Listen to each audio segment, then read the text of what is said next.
સમજી લો હનુમાનનું પાત્ર. તો સુંદરકાંડ ભણીએ છીએ, હનુમાનજી આવ્યા એટલે એ ભેગું ના કરી નાખતા.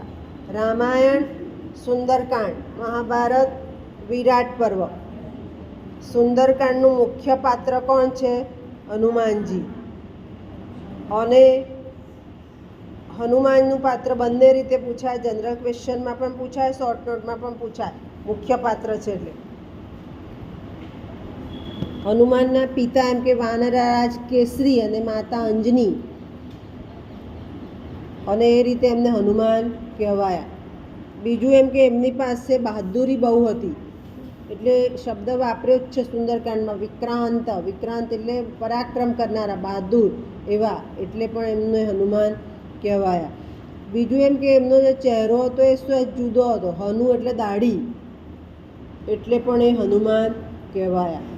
હવે આ હનુમાનના પાત્રની વિશેષતા એ આપી કે એમના પાસે અમુક વિશિષ્ટ શક્તિઓ બતાવી છે કે તે ઉડી શકે છે. તો એના માટે આપણે માઇથોલોજી રાખવી પડે ધ્યાનમાં, દૈવત શાસ્ત્રમાં કીધું છે.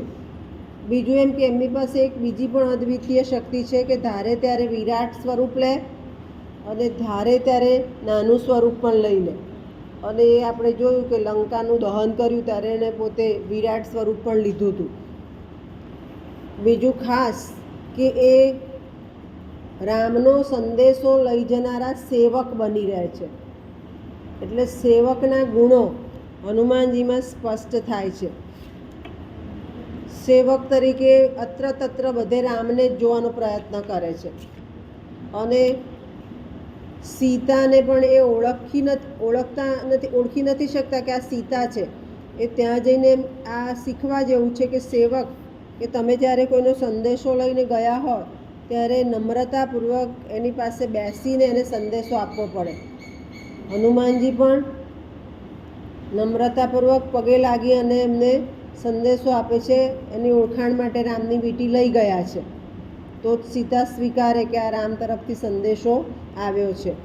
એટલે એવું કહેવાય છે કે હનુમાનજીએ સીતાને એ પગની પાનીથી ઓળખતા હતા કે આ સીતાજી જ છે, કારણ કે વારંવાર એ સેવક તરીકેની જ ફરજ એમણે બજાવી છે સીતા માતા પાસે.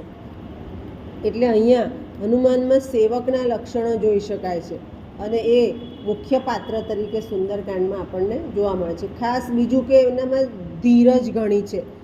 લક્ષ્મણ મૂર્છિત થાય છે તો જડીબુટ્ટી લેવા માટે પણ જાય છે, તો પોતે જે કામ સોંપ્યું હોય, રામ સેતુનું કામ આપ્યું તો વાનરોની સેના તૈયાર કરી, ધીરજ સાથે જે કામ આપ્યું છે રામે એ પૂરું કરે છે. એટલે ધૈર્ય રાખો તો પોતાની મંજિલ સુધી પહોંચી શકાય, એ પણ આપણને હનુમાનનું પાત્ર શીખવાડે છે. ખ્યાલ આવી ગયો? સમજ પડી ગઈ?